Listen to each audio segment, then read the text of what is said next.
Melissa, Hey, Jeremy, how are you? ready to go. Everything's set up. See, we have people showing up already. Yeah, 20 people already. I didn't know that we were going to be competing with the Fed announcement on rates today. It's exactly at 2:00. Whoops. This is going to be way more interesting. I think so. But I'm sure a lot of people on this call, myself included, are worried about where rates are going as you're buying properties and investing. Yeah, we scheduled this out a little bit ago, so didn't take that into consideration. So sorry, everyone. I'm sure nobody's going to miss this for that. They can always read what happened later. But I was interested and I saw that that was coming up. So I was like, oh, geez, won't know what's happening till after the call. Can everybody let us know where you're coming in from? I want to make sure you guys have the ability to chat. Sometimes we start these webinars, it doesn't work. So if you've logged on, love to know where you listening in from. I'm in Boca Raton, Florida today. And I am in beautiful South Jersey. All right. I'm seeing Florida, San Diego, sunny San Diego. Man, oh man. All right. Clearly they have the ability to chat, which is great. All right, perfect. I may use some of this information later to look at some BDM rates for different markets, which will be exciting. Just give everybody a couple of minutes. I know we're a little early. Hey, Mark. Hey, Mike. I'm sorry. Hey, Mike. Good to see you. Salt Lake City. I was just there last week. Beautiful weather. It was nothing but blue skies the whole time. My only regret is I didn't get to go snowboarding while I was there. It was all work, but it was fun. All right, we got Dallas. That's another place I've been recently. Southern Illinois. All right. Columbus, Ohio.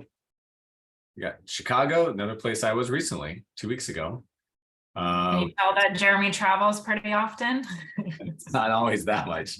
I definitely am in a flurry of travel right now. It's that season. I didn't have to go anywhere for a couple of months, but now I'm back to traveling again. You got to travel. Was that your first big trip that we went to Salt Lake City after you had your baby? Yes. So that was probably my first time traveling, I would say, in 7 months, because I wasn't traveling towards the end either. So it was cool to see Salt Lake and a city with some type of landscape. I'm used to Philadelphia where it's just like, so that was pretty cool to see. Did you, after 7 months, did you remember how to airport? Do you know what to do? I was a little confused. It came back. Yeah. There's a lot of nuance you get. I'm like literally dialed into the point where like I've got everything like down to the security line before I get there. And I know I'm not traveling with kids and I need to have more patience, but I watch these people approach the TSA line and they're like getting everything like out of their bags and everything at the last second. And I'm like, you guys have been in line with me for 10 minutes. You knew this was coming. Like I'm ready to go as soon as I get up to that line. I'm like pre-rolling, ready to go. I can probably take some pointers from you. I do not have TSA. It's on my list. And I still go to the machine and check in versus on my phone. So yeah, I got some things to learn. Maybe we could do a webinar around travel.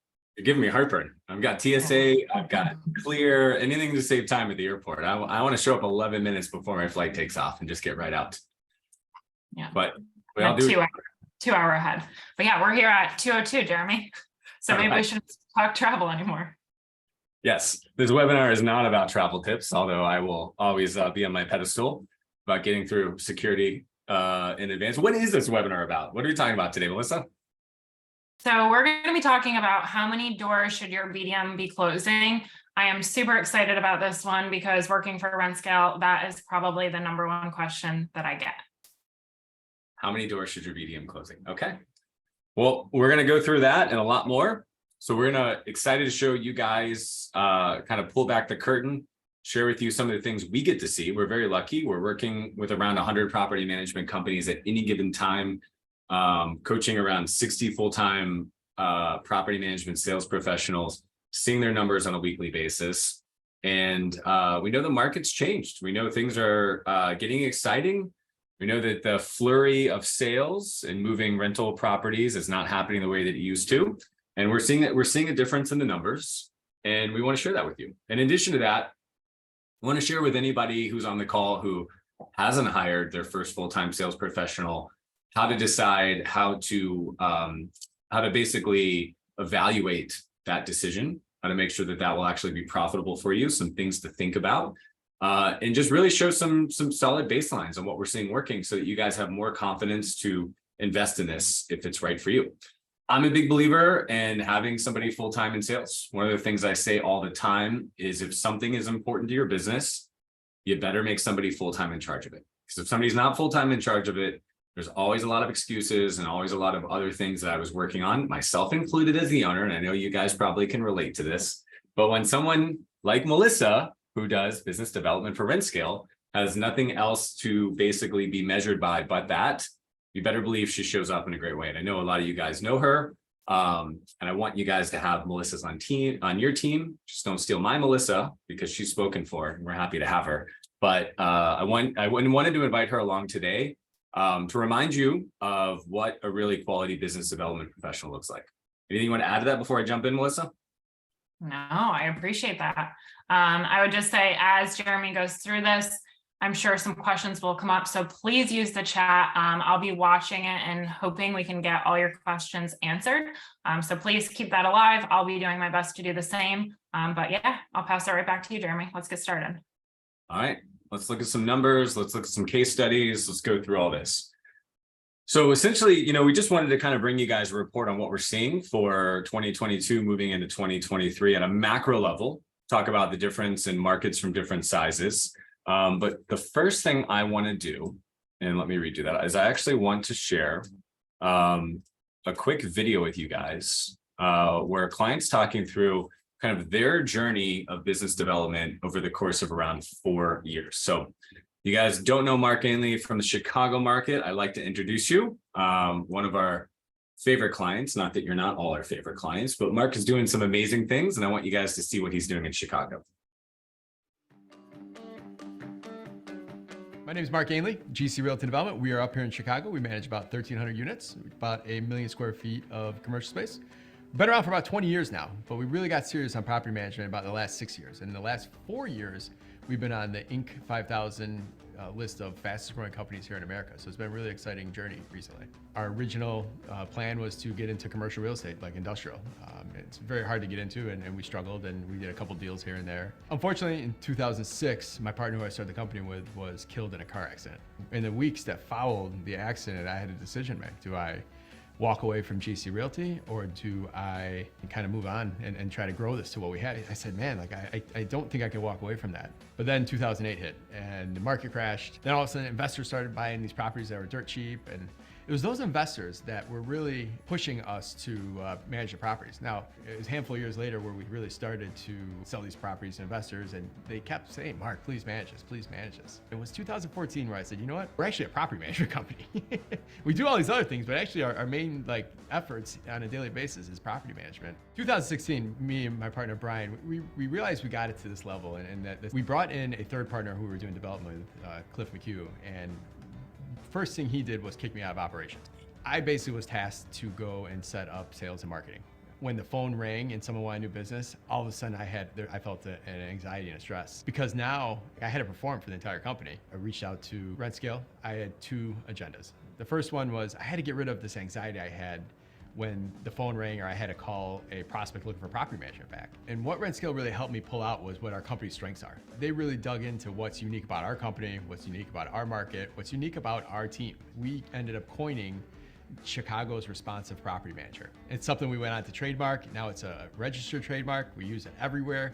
Our first experience with RentScale was really, company changing. The value we got for working with them the first time was freaking amazing. But years later, we had another problem. I had to replace myself and we had to hire somebody. And I knew I didn't want to do that on my own. It's very expensive to bring people in, mess it up, and have to replace them. So I wanted to do it right the first time. And I kind of looked at the RentScale investment I made as an insurance policy to make sure I did this right the first time. Well, here we are 6 months later after hiring RentScale, and I have an awesome BDM who's closing more doors than I could have ever expected. It's allowed me to get out there and do bigger and better things that can ultimately help the company reach their goals. The investments we've made in the company over the years has helped us just be able to scale to a point that people actually look to us for guidance. One of the best examples of that is our podcast, Straight Up Chicago Investor. We started this just about 3 years ago, and what it has done for the investment community in Chicago has been amazing. Recently, we just did a 200th episode, and we threw a big party, 200th episode bash, we called it. And we 150 tickets got sold out within a few weeks. And the coolest thing about it is just connecting people. It's helped us build a community where we now share a lot of resources. We're helping realtors become better investors. We're helping other property managers become better property managers, and helping investors become better investors. You know, property management, we have a very unique industry where our vendors are specific to the industry. And RentScale is one of those. And RentScale is able to go so deep and be able to provide such quality results because they're so industry focused.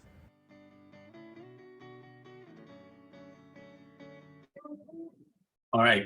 What did you take away from that, Melissa? What is Mark doing well? There was a sign in the back of the bar somewhere that said something about beer that I was trying to read. I'm just kidding, but there was. Just that it's such a journey working with Mark from when he reached out to us and how he's trademarked some language, which I think is one of the biggest things of what we do is helping people craft language. But he used the word like anxiety, right? And he couldn't do it all. So I'm excited for you to share some of Mark's numbers of kind of what happened when he hired a business development manager. Yeah, Mark is clearly in a large market, which I want to acknowledge, and they're doing some amazing things I want to share you guys.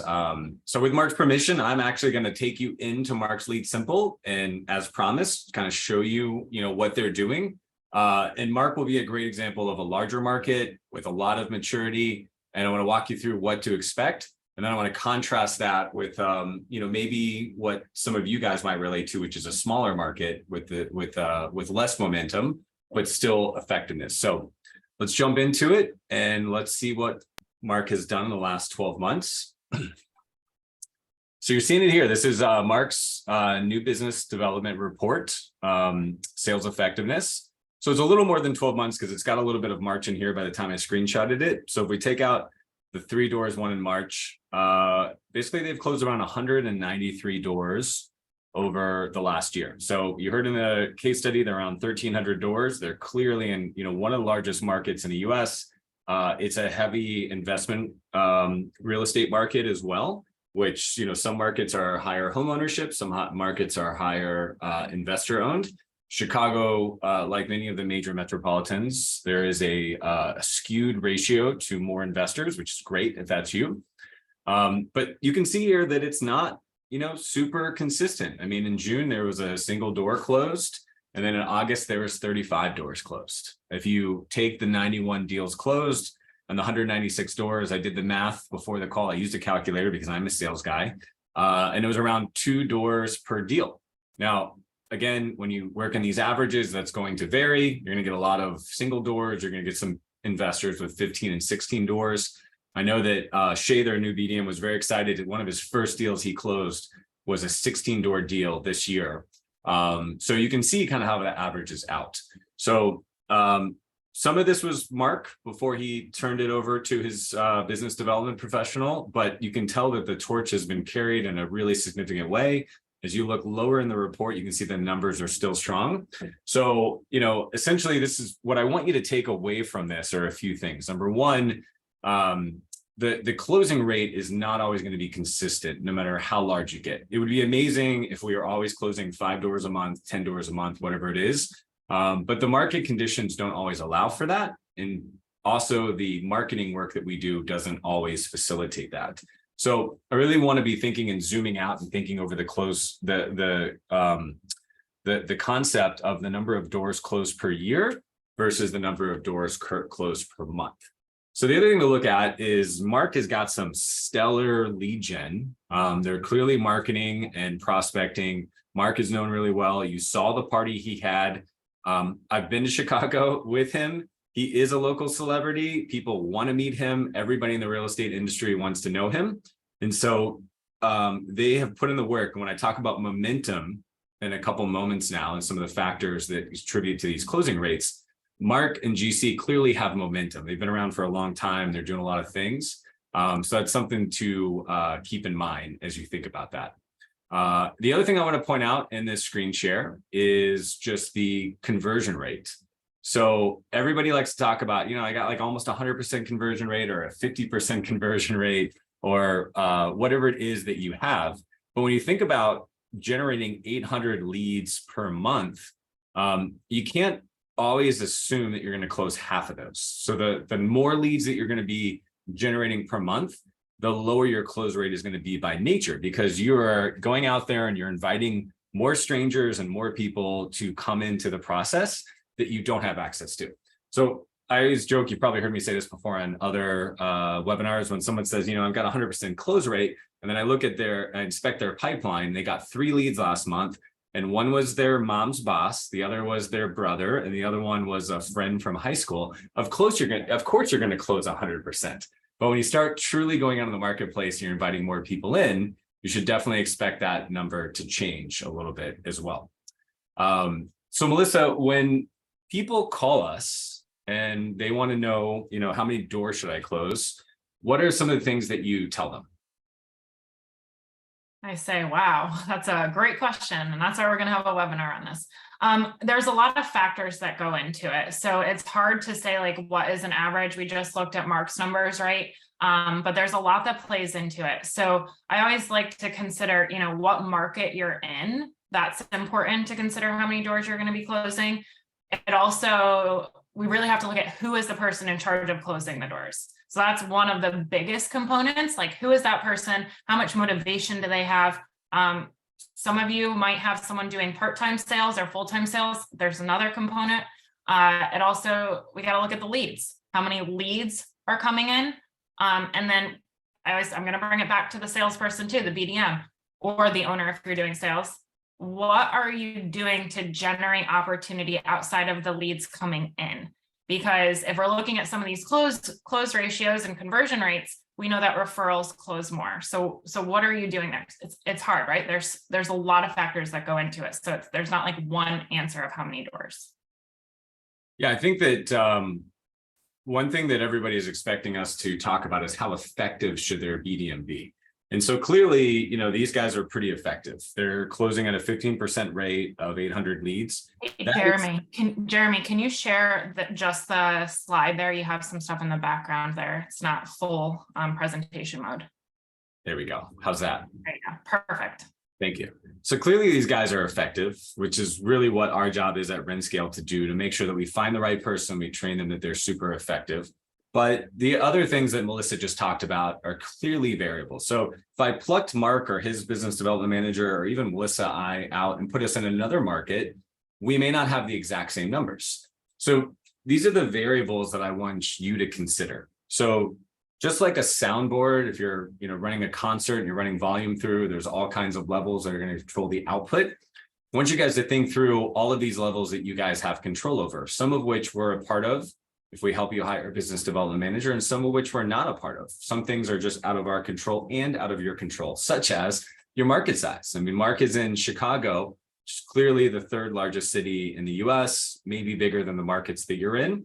So understanding your market size is hyper relevant to this. And a lot of our clients are in super tight metro areas, and just as many of our clients are in much more rural areas, and they're managing half of a state or all of a state. It just really, what is the market size, not only in population, but in rental availability as well.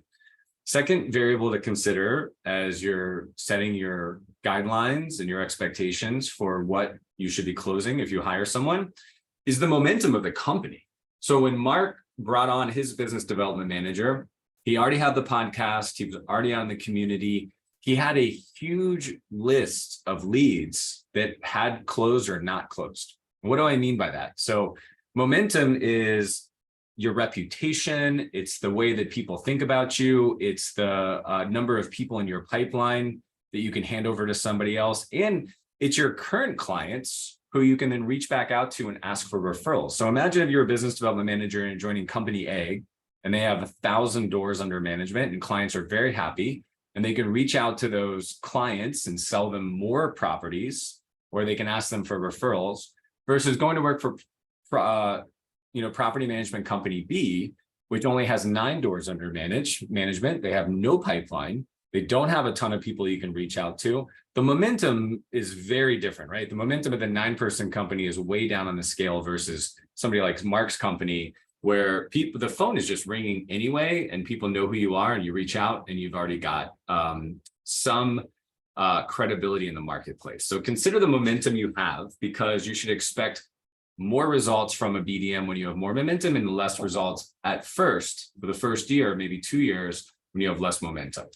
And momentum can really mean a lot of things, and I totally appreciate how abstract that is. So the third variable to consider is the number of new leads you have coming in. So really good lead gen solves a lot of problems.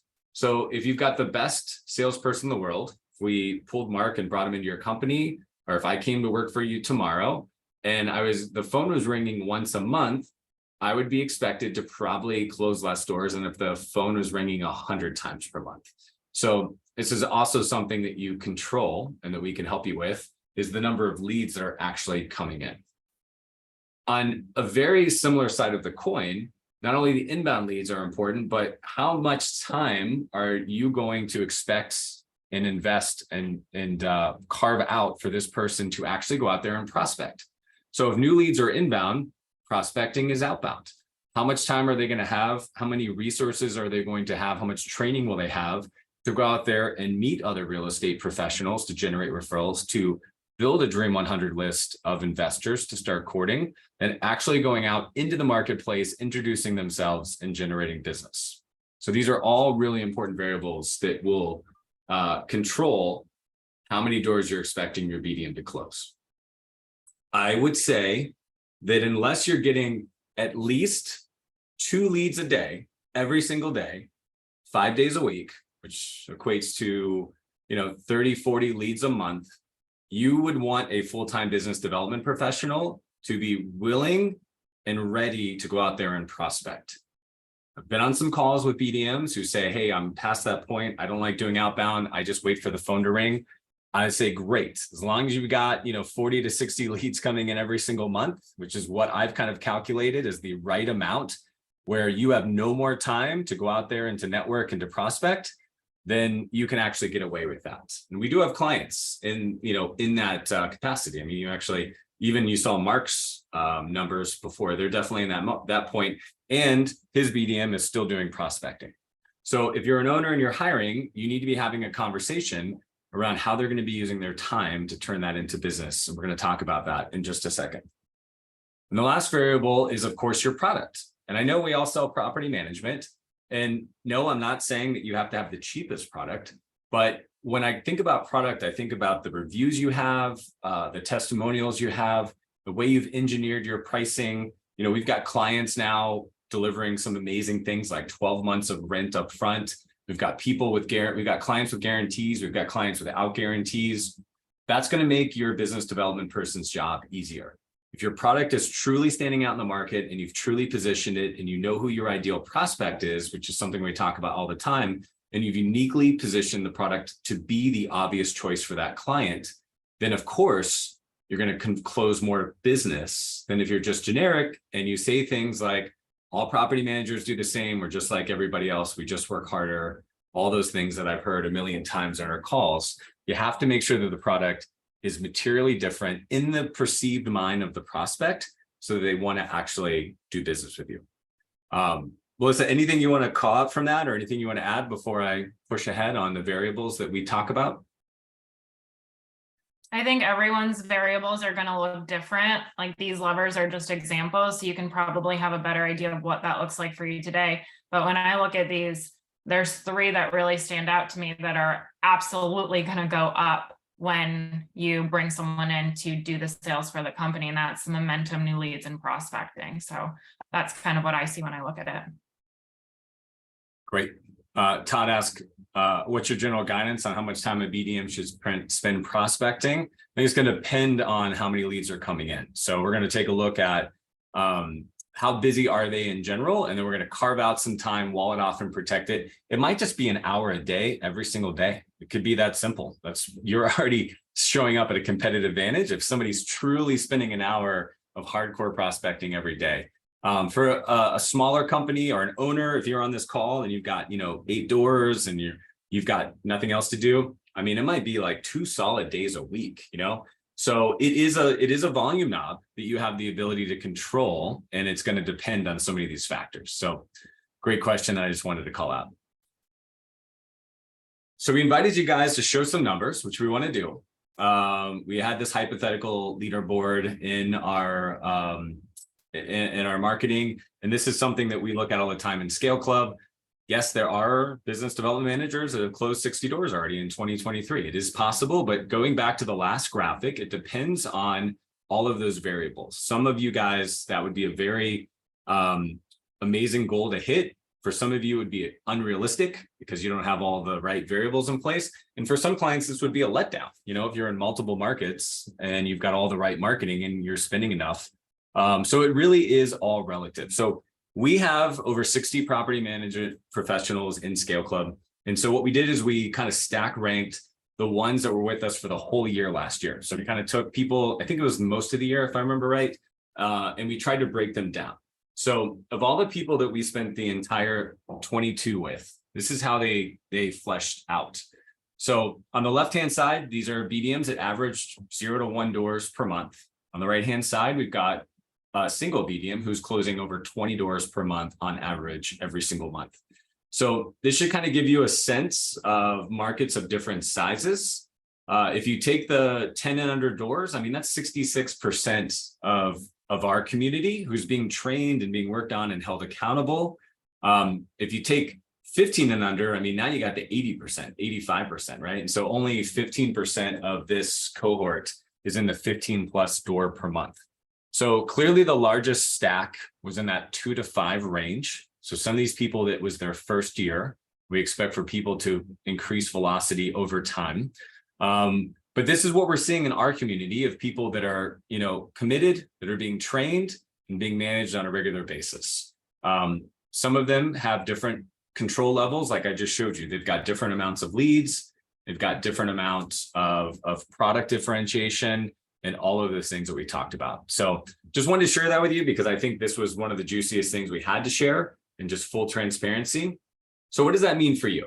Up until this point, you know, 25 minutes into the call, Melissa, where there's a lot of it depends, right? So let's kind of, you know, talk about how to decide if this is right for you. And so I want to walk through some numbers that are there, but I do want to check in with you again, Melissa, because you have this conversation almost weekly. What are some of the general thoughts you use when someone says, am I ready for hiring a BDM yet? And what should I expect from them? What are some of the guidelines you'd want to share with the audience? Yeah, great question. First and foremost, the one thing that I try to listen for is that someone is really committed to this. If you are considering bringing a business development manager on, if you aren't committed to helping support them, so things like maybe investing in some leads or investing in things that are really going to give the BDM the best experience to sell, then probably not the right time for you to hire a business development manager.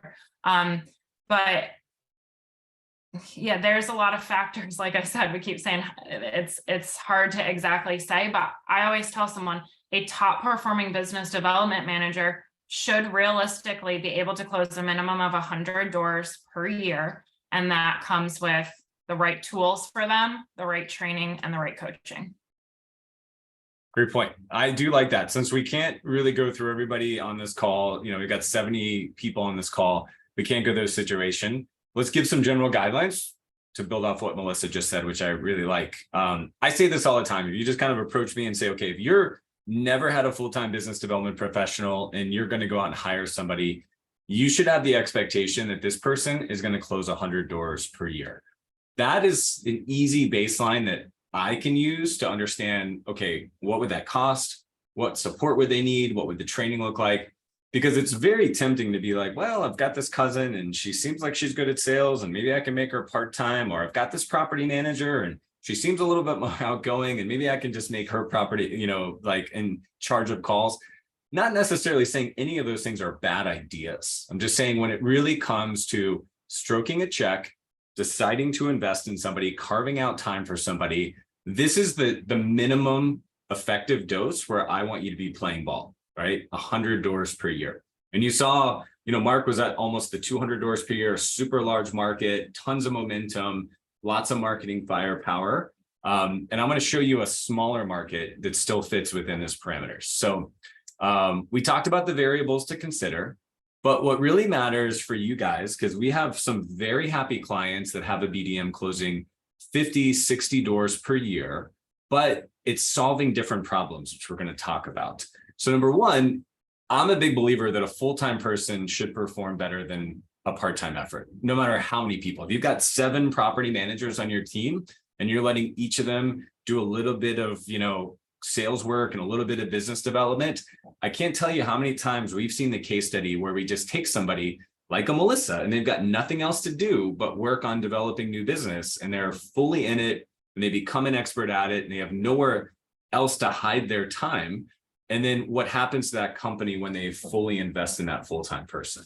So I said that before, if something's really important to your company, you better put somebody full-time in charge of it with total accountability. That is just a super simple hack that I've seen work in a million areas in business as I've grown my companies. Number two, your success should be a relative but increased number. So for a tiny exception of owners that are out there crushing it and already closing 150, 200 doors a year themselves, and they're just burnt out and they just need to replace that, most of our clients are just looking for a bump in production and the added benefits of knowing who's in charge of it so that they're not.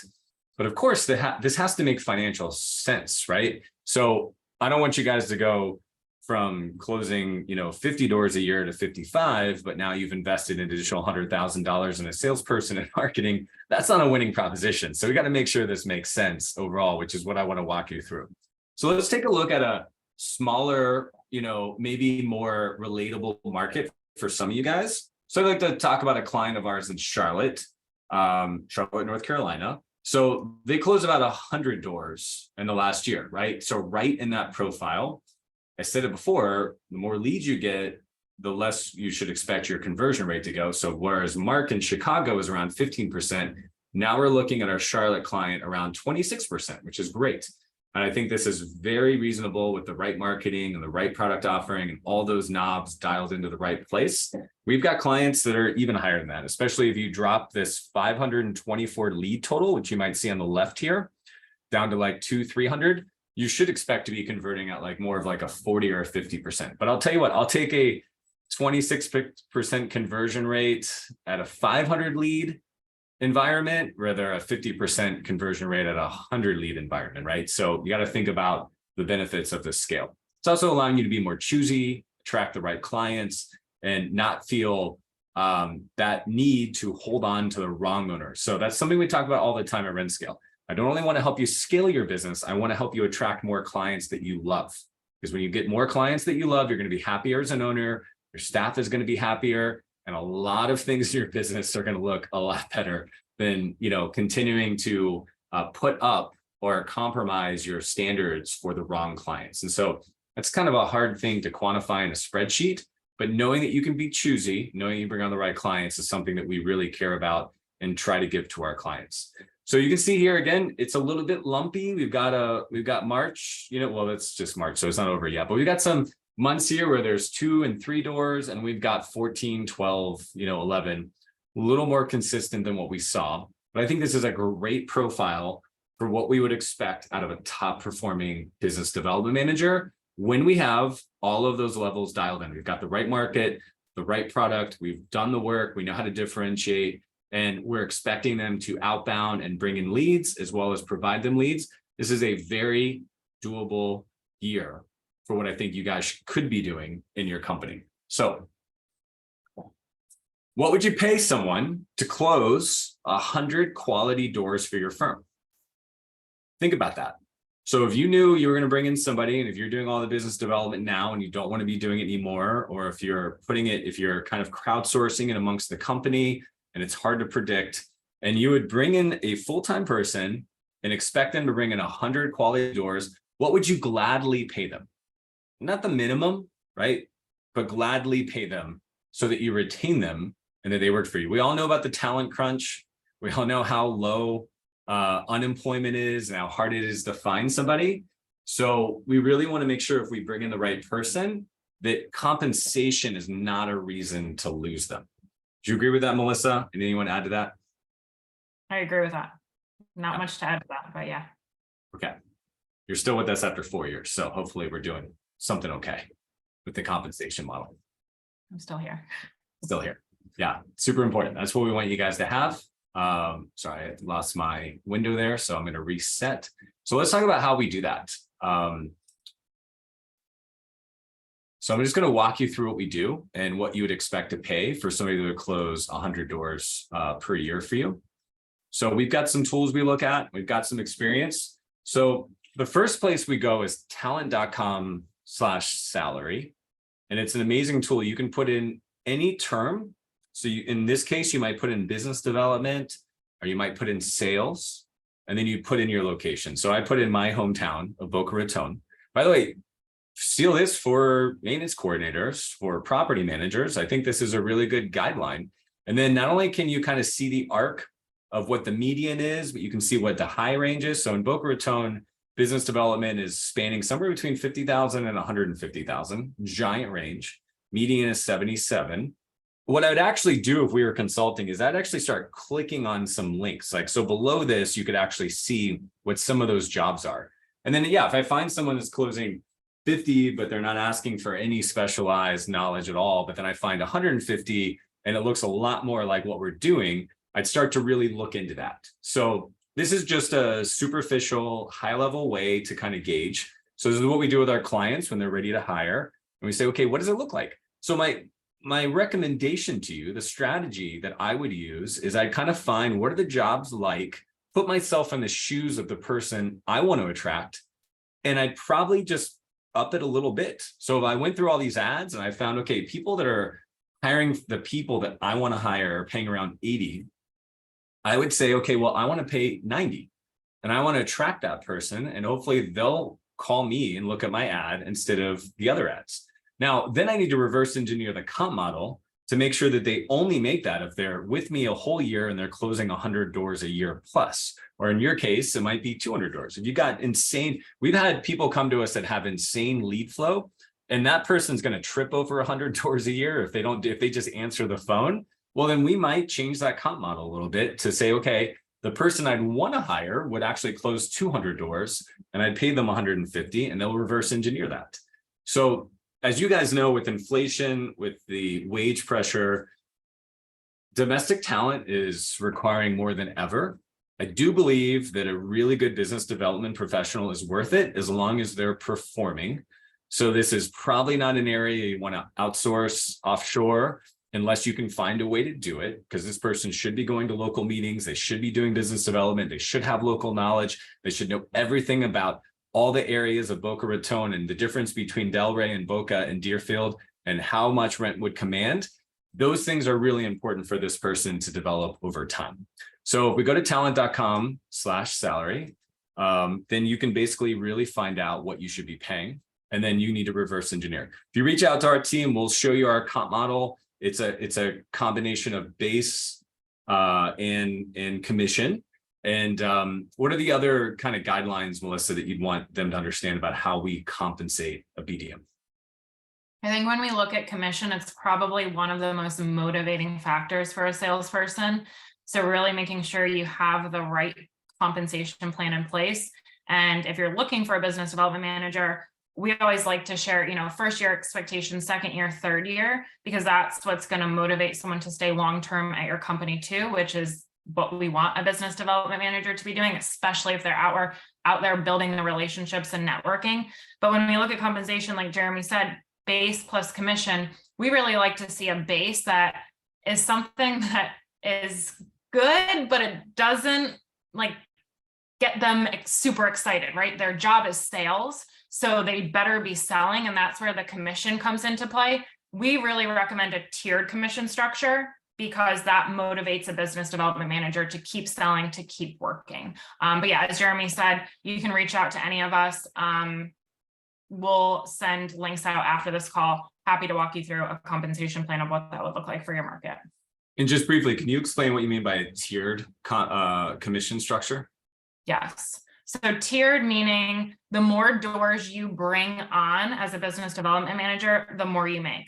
For example, 0 to 5 doors, maybe that business development manager is going to get paid something like $150 per door, right? But now say they get to 6 to 10 doors, they've got more leads, or maybe they were out networking and got some referrals. Now we're going to bump that commission structure up a little bit, maybe $50. So 6 through 10, maybe they're now making $200 per door.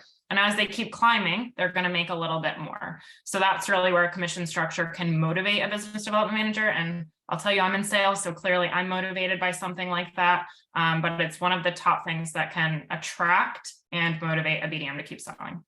And I will say this too, that would restart every single month. So don't think you have to keep paying at that top tier throughout the year. Yeah, great point. And Melissa and Ryan can share with you the motivation behind that, why that works, why that's more attractive in the marketing process, but something we've seen work really well. Thanks, Melissa. Sure. All right, so taking that into account, I want to just talk about a couple numbers from our friends, what we like to call our sister company of our Profit Coach. So Profit Coach did the 2022 NARPM Financial Performance Guide. If you guys were at the NARPM National, I've got it here just to the side over there. We use it all the time as we're consulting with clients and making sure that they're performing at a high level. So the average, of the companies that they surveyed, some of you guys on this call were probably a part of this survey. Thank you very much. The average was around, let's just call it $30 a unit per month of profit. The benchmark, meaning the top 20% of property managers who completed the survey, were closer to 80. So when you think about that, that's somewhere between, let's call it $360 and almost $1,000 a year of profit for every rental you bring on. So when you think about that, what's exciting is when you hire a property management business development manager, you're supporting them with a base and marketing without a doubt, and you're paying them a per unit commission to bring it on.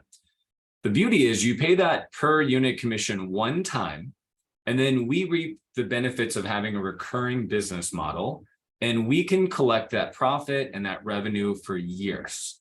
And so as you start to spreadsheet and think through, okay, I'm paying them a $300 per door commission or whatever it is at the highest rate, is it really worth that? I really want you to think through, how long are you going to have that client? So the better you can make your economics, this is something Jordan Muela talks about all the time from Lead Simple that I love.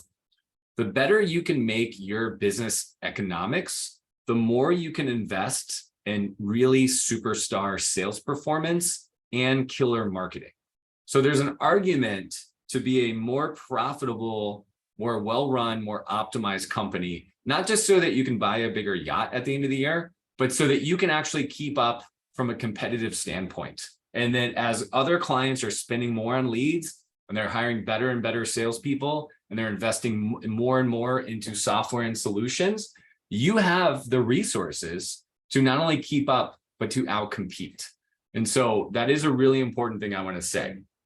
If you're looking at some of the numbers I shared today and you're just like, no way, Jeremy, my business is not there.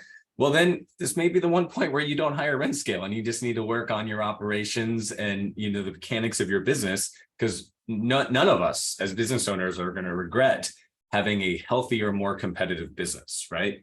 So I wanted to point that out. The second number I really want to share from the study that I love, that I was pleasantly surprised by, was the lifetime revenue per unit.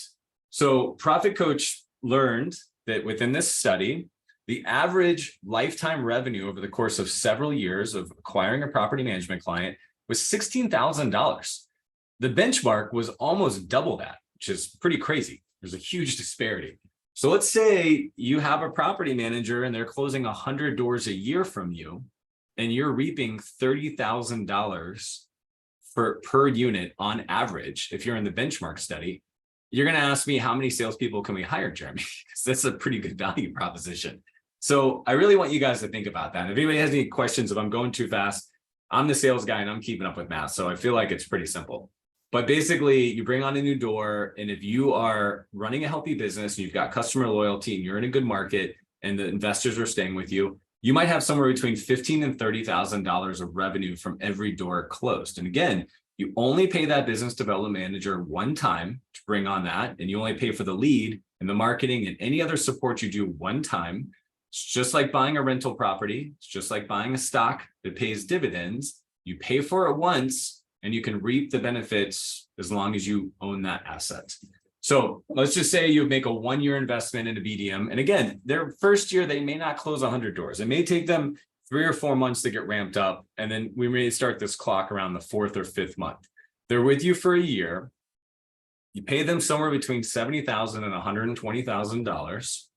The assumption is they close 100 doors every year. And you got, let's just go in the middle. So you're not at the 30,000. You're not at the total upper limits of lifetime unit customer value, but you're at 20,000, which seems very doable, right? Over the course of several years. So your $70,000 to $120,000 investment would basically return around $2 million of revenue over the course of the lifetime value of those 100 clients. And we know not all of those 100 clients will stay there. That's why we have averages, but this is a real situation that we're watching play out all the time. So it truly is an investment with a return that you should be thinking about. So how many of you guys would be happy to spend $70,000 to $120,000 for a $2 million return? I am looking for investments like that on a regular basis.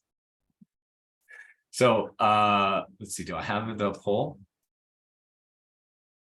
So I'd like to check in with you guys just to make sure that you guys would agree with this. I'm gonna share a poll. Would you guys I want to know, would you spend $120,000 per year to add 2 million lifetime revenue? The options are yes, I understand math. No, seems too good to be true, in which case we're happy to answer questions. Or 3, I'm not sure, I don't like change, which is one of the number one reasons why people don't move forward with something like this. Obviously, I'm kidding with the poll, but I appreciate you guys going through it all. All right.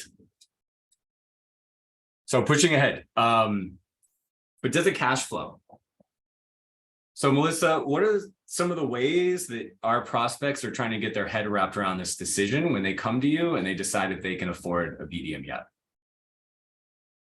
A lot of people are looking at the ROI, right? Kind of what you just shared. What's the return on investment? How quickly are they going to make their money back? When is their BDM going to start producing doors? Are they going to be kind of in a deficit for a little bit? So all those types of questions, but I think it just doesn't come down to cash flow. That's a huge component. It's a huge step to take to hire a BDM. But there's some other things which I think you're going to share right now. Yeah, so we definitely, I mean, I'm sure you've had your fair share of people that come to us with spreadsheets and they're trying to pencil it out and they're like, okay, I spend X and how many doors do they need to close to return on investment? And they're kind of looking on like a monthly, like, okay, if they closed 7 doors per month and I'm paying them X, does that make sense, right? Is that the kind of conversation, the question that you're getting? Yes. Yeah. A lot of those questions. So when it comes to cash flow, you know, I kind of handled some of that on the last slide. But one thing I really want to impart on you that I've kind of appreciated over time, and I can completely understand if anybody's skeptical and thinks that, you know, there's vested interest in this, but I want you guys to think about how you're advising your owners when they come to you and they say things like, okay, I've got this property and I can rent it, but you gave me a rental analysis for $1,950, my costs are, you know, $1,940. I'm only going to be cash flowing $10 a month. It doesn't make sense. Or I'm actually going to be losing $50 a month on this, you know, for the first year. I don't think I should do it. I think it's a no-brainer that I should sell this property instead of keeping this property. And I'm sure that a lot of you are hearing this conversation. And if you aren't feeling this way, then you definitely need to go through our sales training. You want to shake that owner by the neck and let them know that they are looking at a single dimension of the investment. Because we all know that real estate is a multi-dimensional investment, right?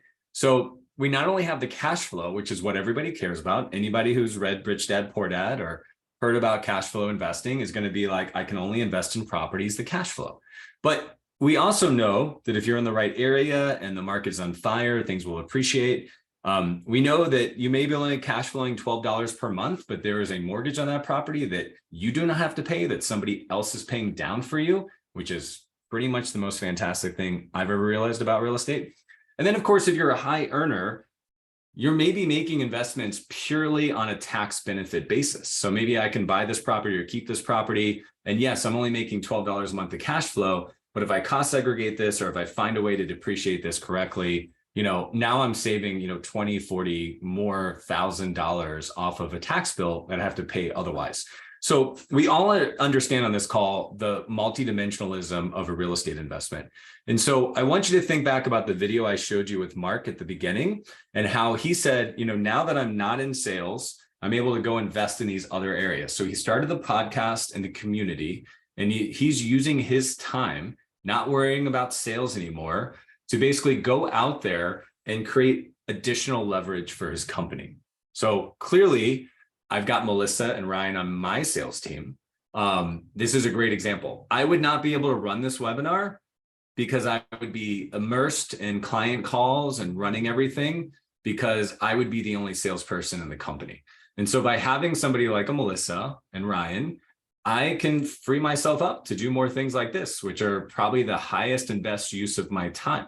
And so if you are avoiding sales, or if you're love sales, but you're completely immersed in it, like Mark was, and you're not using that time to do things that nobody else in the company but you will do as the visionary or the operator, then that is a multidimensional benefit that you should think about, in addition to just making sure that the value proposition cash flows. So I hope that makes sense to you guys. It's a little more abstract, but it's something that I've experienced personally, and I've watched our owners go through over and over again. So it's just something to really think about.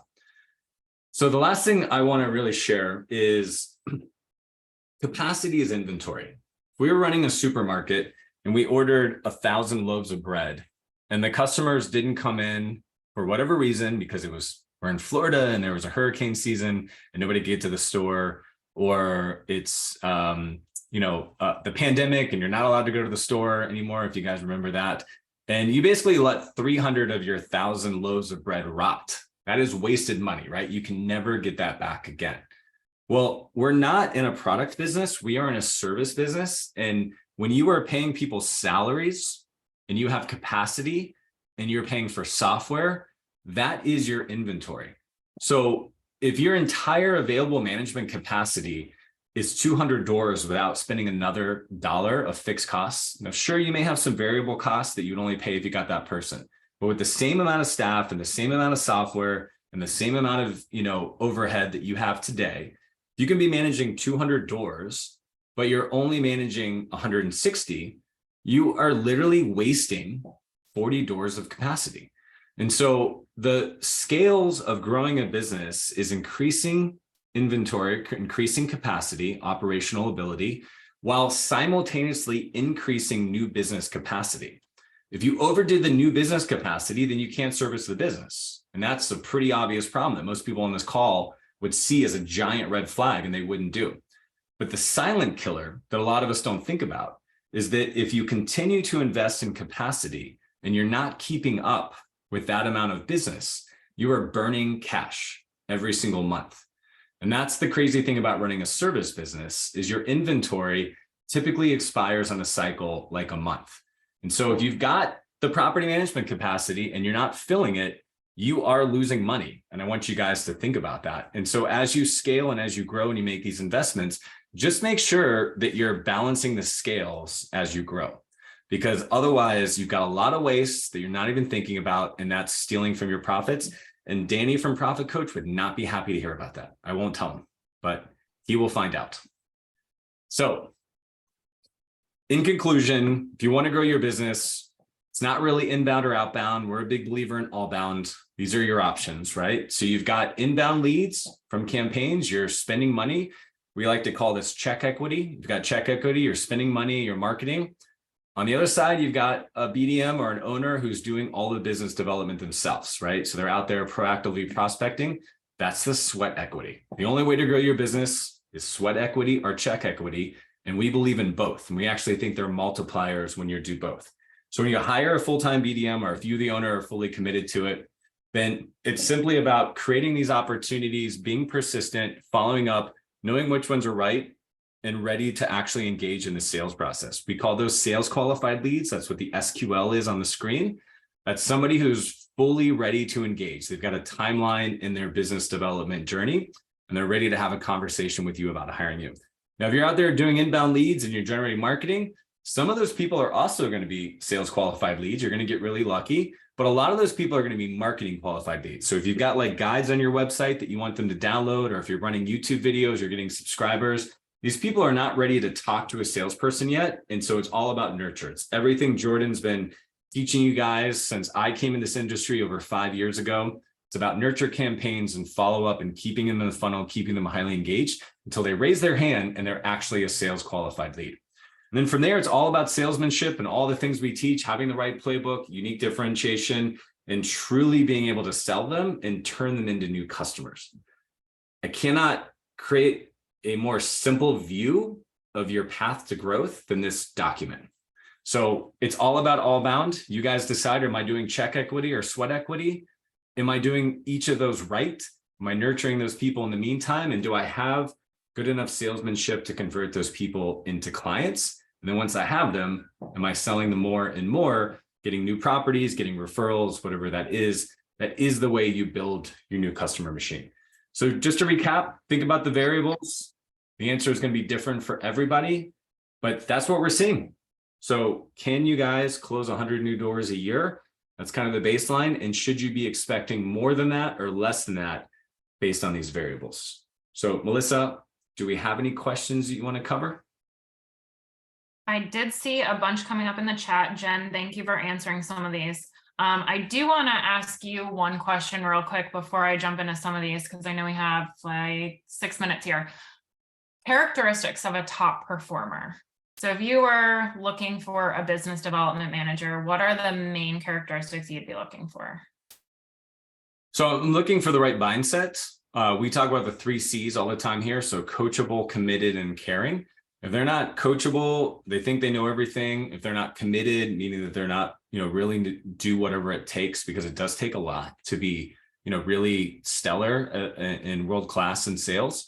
And then they're, basically not, coachable. I just almost forgot the 3rd C as I started to say that. What is it? Coachable, caring, committed. Yeah, caring, just like clearly I don't care enough. The caring just like went out the window. They care about the customer, they care about the business, and their heart's truly in the right space. Then we don't really want to invest in those people. So the 3 C's are the right mindset. From there, skill set, their basic ability. You guys may or may not seen like the 2 quadrants that I talk about. I'm looking for people that are high on the natural leadership quadrant, meaning that when you're interviewing them, they take charge of the conversation in a very, very delightful way, not in a really controlling way.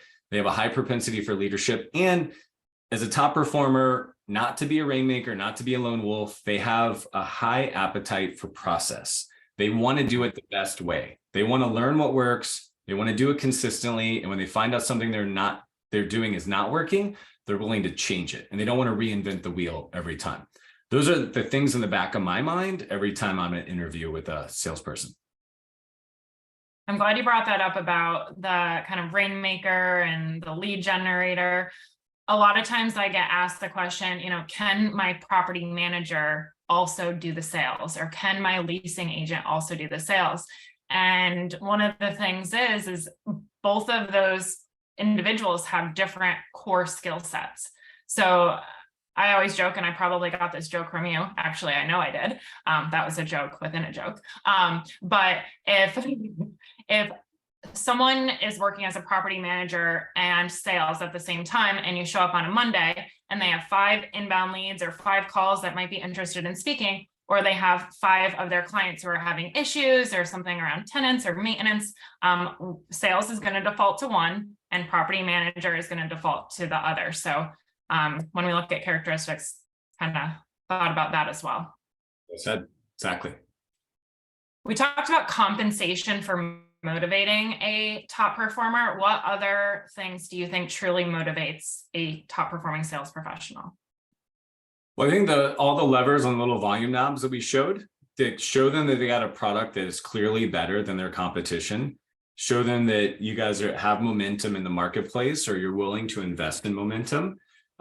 Show them how they can go out there and use their time effectively to go out and create new opportunity.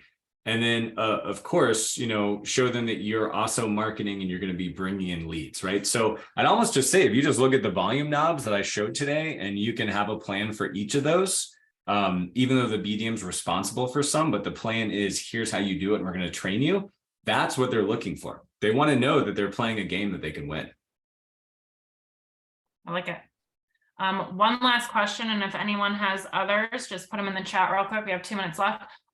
One other one that I was going to ask you, and oh my gosh, did I forget it already? I might have. All right, there's a lot of that going around today. Yep, that's all I got then. All right. I know what I was going to ask you. If someone thinks like, this is the first time I'm hearing of a business development manager, I'm not sure if that is for me. What are the things that you think need to happen in order for someone to be ready to hire a BDM? I heard you say, you need kind of language, ideal client. What are some of the things that need to prepare someone for hiring a BDM? So we don't want you to hire a BDM and then just trust that they know what to do. So we want you to have a process that works. We want you to have a sales process. We want you to have a CRM that's set up. We basically want to show them exactly what success looks like, so they know what to do. That can include just a few things, right? Having the right playbook, understanding how to handle objections, understanding what your sales process is like, knowing how to track progress and accountability in the CRM. And then, of course, being ready to work with this person. I think one of the cardinal sins of hiring a first of any role is to bring that person on, whether it's sales or property management or maintenance coordinator, and then not to be there to support them and not to answer their questions and not to show them what is right. So when you have all those things in place, then you're ready to hire. Yeah. Thank you. I agree. We appreciate you guys. Thanks for hanging out with us for an hour today. Melissa's going to send out an email. If you guys want to talk more, if you want questions, we're happy to spend some time with you. Right, Melissa, is there anything you want to add to that call to action? No, I am just going to add a link here. So if anyone is interested in figuring out if hiring a BDM is the right move for you and what a timeline looks like for that, we do have something called a BDM audit that our team can just walk you through to see if you're prepared for that, or if you are ready to hire a business development manager right now, or as we said before, walk through a compensation plan. I just put the link there. I will also email that out to everyone. And yes, Blake, we will be sharing the video as well on the recording. All right. And Sam, I saw you ask a question a few times. We'll get back to you on Northeast market. That's kind of outside the scope of today's call, but we'll share some thoughts on that. Thanks, Melissa. Thank you, everyone. Yep. See you guys.